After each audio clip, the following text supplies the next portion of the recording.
Hey, how's it going, guys? Have another knife review for you. Today we're going to be talking about the Ganyana-Lite by BladeTech. And obviously, as you can see, I have a new background, I have new lighting, I have all kinds of stuff here, and we're going to see how this works out, but I think it's going to be okay. The white background. Welcome to heaven. This is what you'll find when you arrive. No, but anyway, we'll see how this works out. I think everything's going to be good. There's no distractions as far as little micro shots or macro shots. Everything should be cool. So, anyway, let's get into the review. First off, let me show you the packaging here. It comes in a clamshell package. Nothing wrong with that as far as collectability. Most people like boxes and stuff. Of course, if you are buying knives to collect them and throw them in a safe, this kind of makes things difficult. But what I do like about this packaging is that it's not sealed where you have to cut into it. It basically just pops open and kind of snaps back together. I like that for a couple reasons. First off, easy access to get into it. I can't tell you, how many times it's annoying to have to take out a knife and to cut into these packages. Although it's cool, it gives you another reason to use a knife. A lot of times you end up cutting yourself on the plastic. You have a sharp blade in your hand, but when you rip it open, at some point you do that peel deal, and of course the plastic's nice and sharp too. But anyway, it's one of those. I do like that. Like I said, if I needed to, if I wanted to sell the knife or trade it or something, I can always put it in the original packaging. So that's cool. All we really have here is a fold-out piece of paper, which basically shows you some other models, as well as on this side is the warranty information. Now, warranty information here, it says your BladeTech knife is guaranteed against defects in materials and workmanship and has a limited lifetime warranty to the original owner. What that means is, if you get the knife brand new and it's jacked up, they'll replace it. A limited lifetime warranty, a lot of companies will word it like that. They're guaranteed against defects in material and workmanship. Like I said, basically if you get it new and it's messed up, it shouldn't be a problem getting a replacement or getting it fixed for free. However, if you get the knife and you use it a whole bunch and then you have issues, then you might have a warranty issue. It really depends. I haven't had to deal with warranty issues on this knife at all. Actually, I have two of them. I have one black as well. But this is the one I've been using a lot. And as you can tell from the blade, don't mind the fingerprints and all this other crap, it's been used. But it's still nice and sharp. So anyway, there's your paperwork. By the way, on the front there is a little flashlight. There's just the graphic for the light. Basically looks like this on the front of the package. The flashlight's a very cool addition. As you can see here, I threw mine right on top of the knife.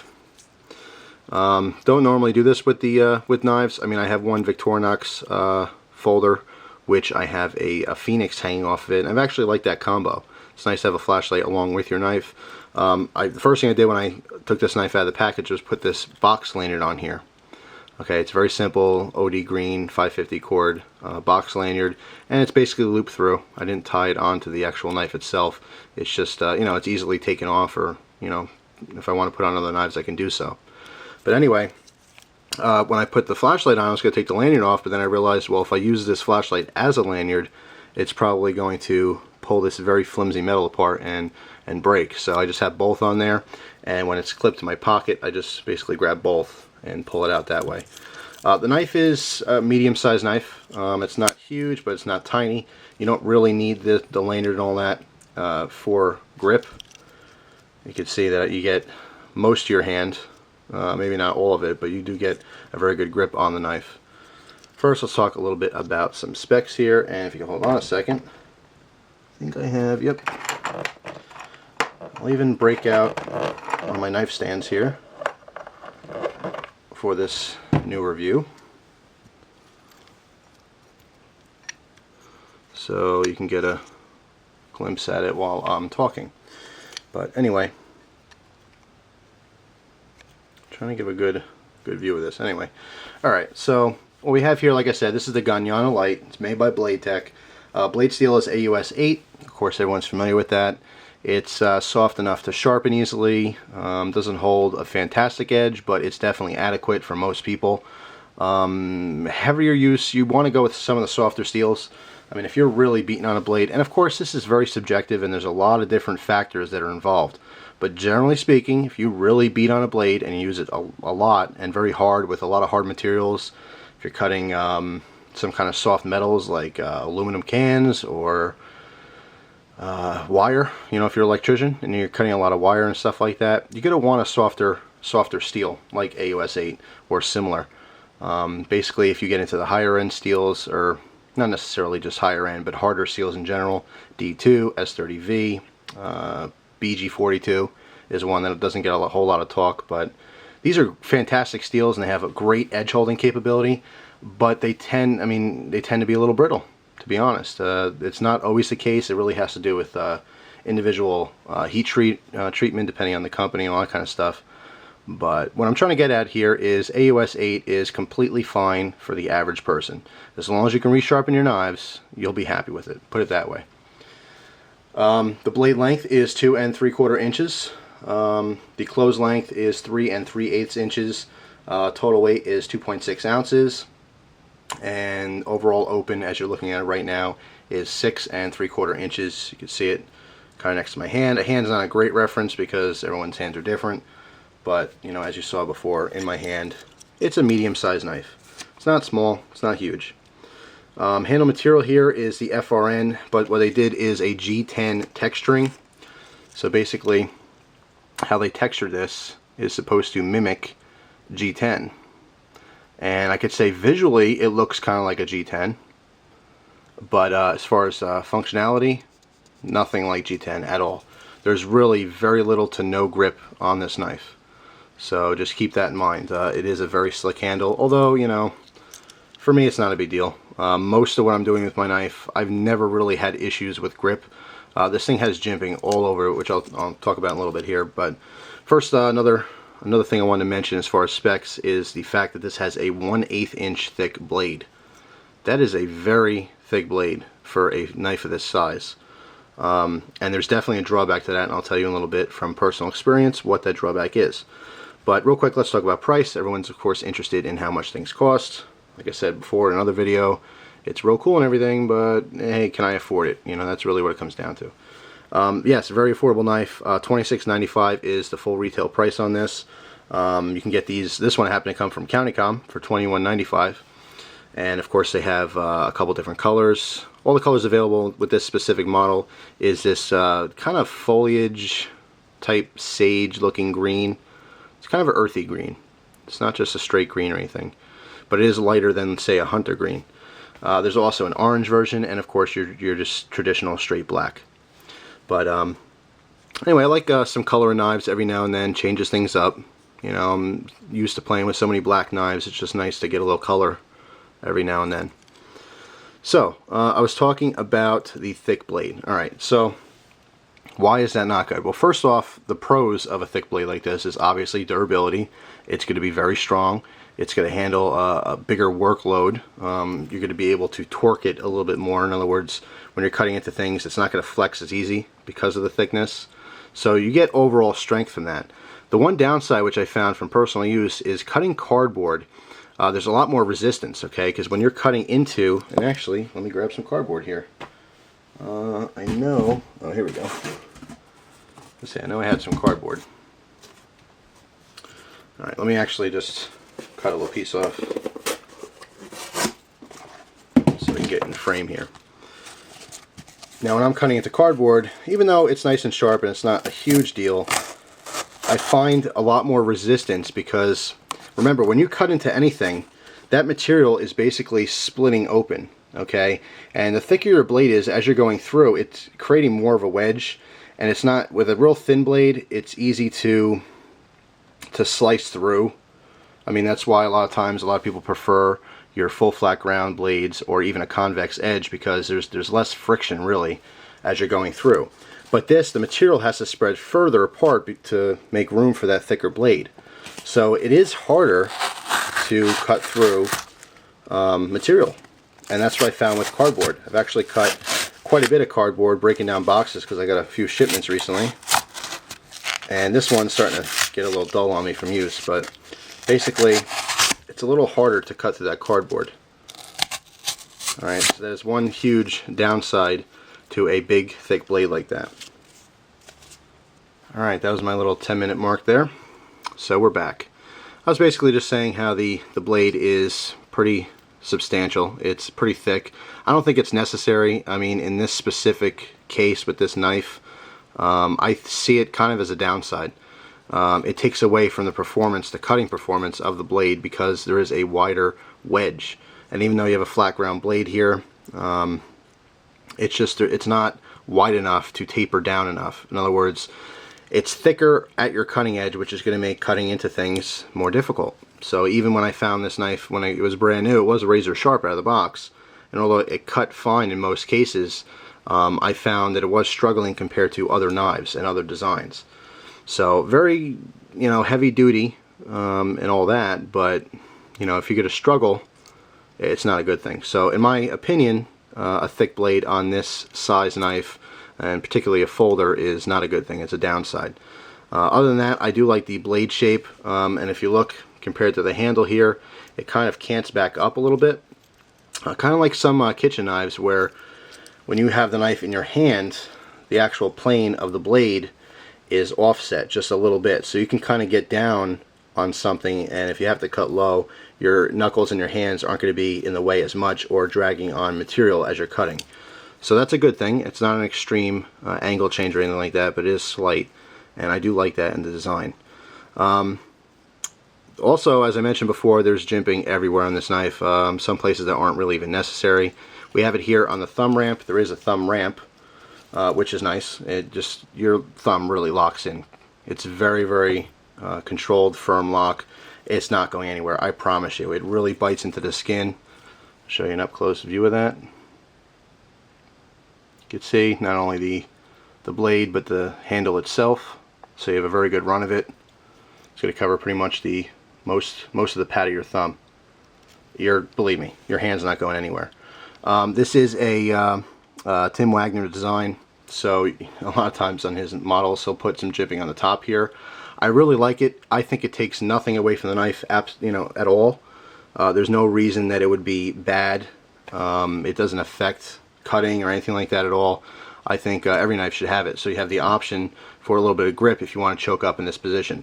More than likely, you're not going to be doing this, but what you can be doing is this, especially if you whittle, or do different kinds of fine cutting work.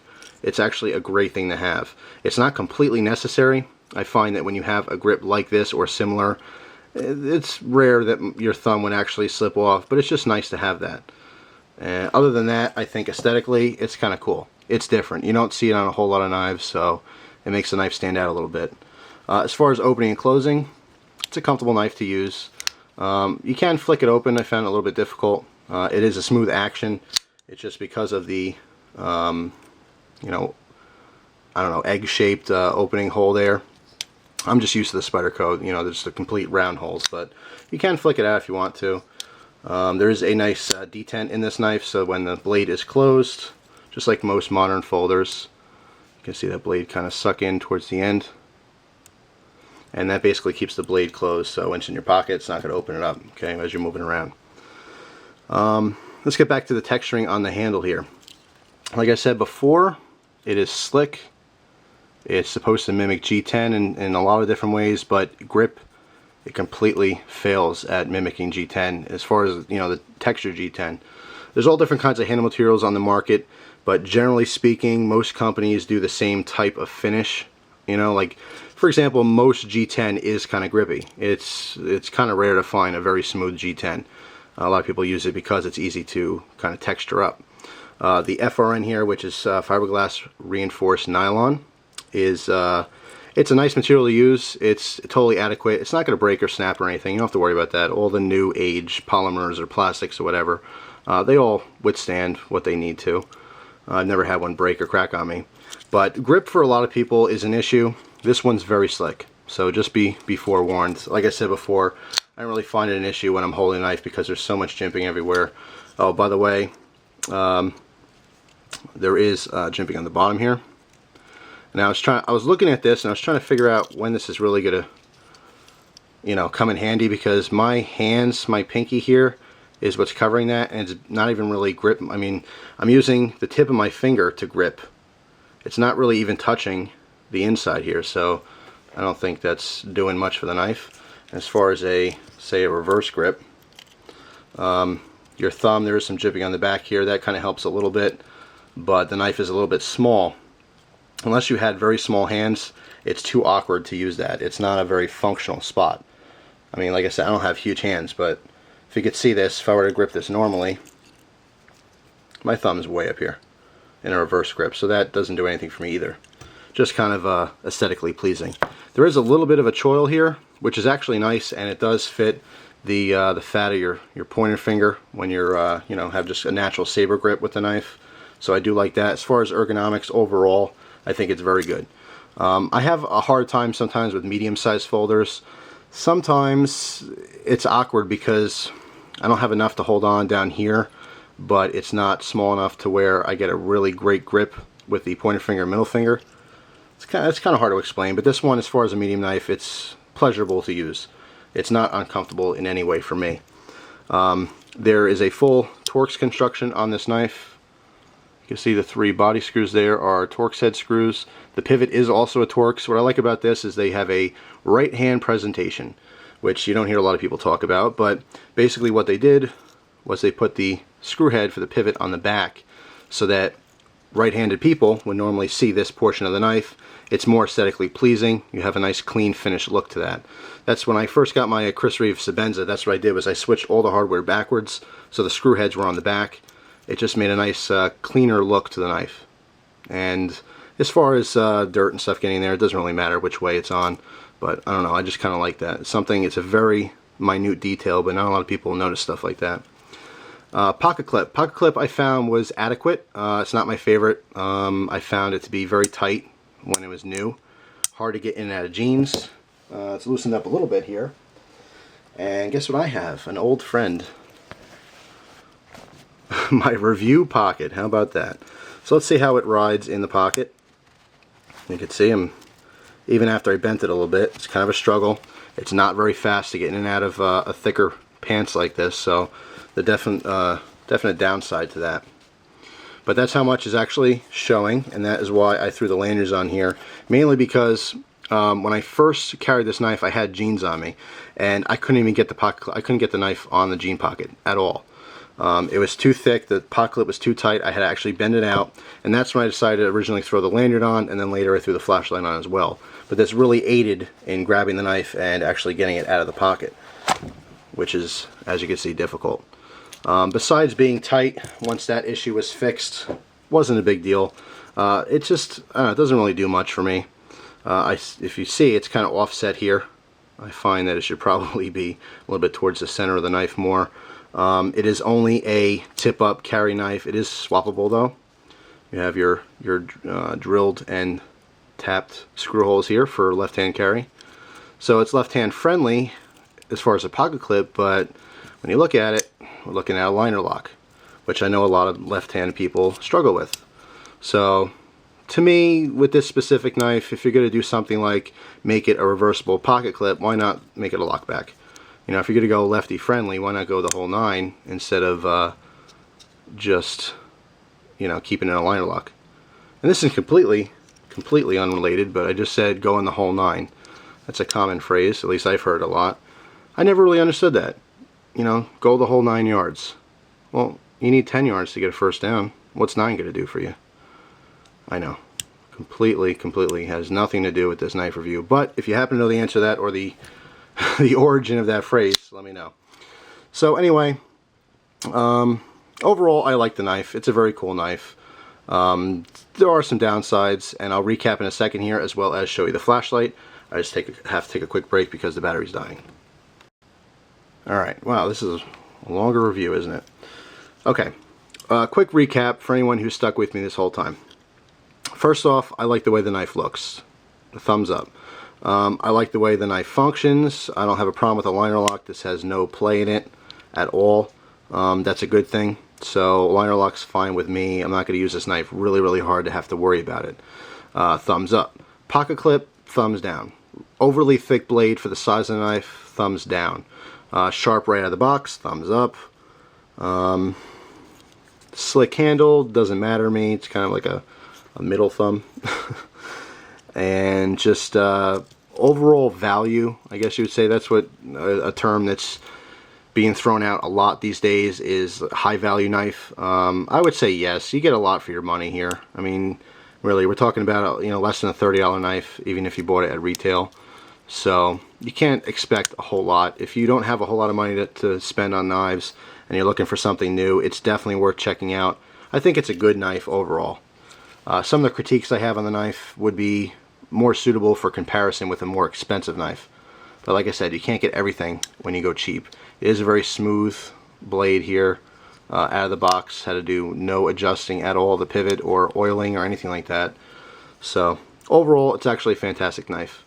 Real quick, just want to talk about the flashlight that comes with it. It is marked BladeTech. Guess it's a BladeTech flashlight. Anyway, it's a little push button LED. It's actually reasonably bright, just a common 5mm LED. I take the front off, you can see that. There's the LED and the dome. And the LED is actually way down in there. A lot of people think the whole light bulb is the light, and it's not. The LED is a very tiny little thing in there. LED stands for light emitting diode. And basically this whole plastic piece is just a way to focus that light into a beam, and so it projects further. Anyway, the actuation for this is just a button, very simple. Push and hold for on, let go, goes off. Battery is actually a little battery pack. You have, there we go, 4 little watch batteries. Specifically, I would be amazed if my camera picks up on this. And we're getting there. Wow. Look at that. Alright. JR41. Let me confirm that up close to my face. No, I was wrong. LR41. I just can't see it through the lens here. LR41 is the... come on. Come on, baby. There we go. There's a sweet spot. Alright, so LR41 is the type of battery. There's 4 of them here. I'll be completely honest with you. I would never change the batteries in these lights. Little watch batteries tend to be expensive. For what 4 of those batteries are going to cost you, probably $5 or so, go out and get yourself another little cheap flashlight. You know, it's really, to me, it's really not worth. I mean, this type of light is not worth ever replacing the batteries. But just in case you need to know, there's what the batteries are. So nice to throw on your keys. You can really never go wrong. If you don't have a flashlight in your keys, put one on there. There's always going to be a use for light. If nothing else at all, just walk into your car or walk into your house at night, getting your keys out. You won't be fumbling as much if you have some light. So anyway, that's it. I do love the knife. Like I said, I had some critiques on it. They're just my honest opinions towards it. But at the end of the day, it's a cheap knife, or a cheaper knife, or more affordable, however you want to put it. It's not an expensive blade, so some of the downsides are offset with the fact that it is more affordable. Anyway, that's it. Sorry for the longer review, but there's a lot I wanted to say with this knife, and I hope the new little setup here is cool. Everything was visually appealing and works out okay. That's it. Thanks for watching, as always. I hope you enjoy the rest of your day. Take care.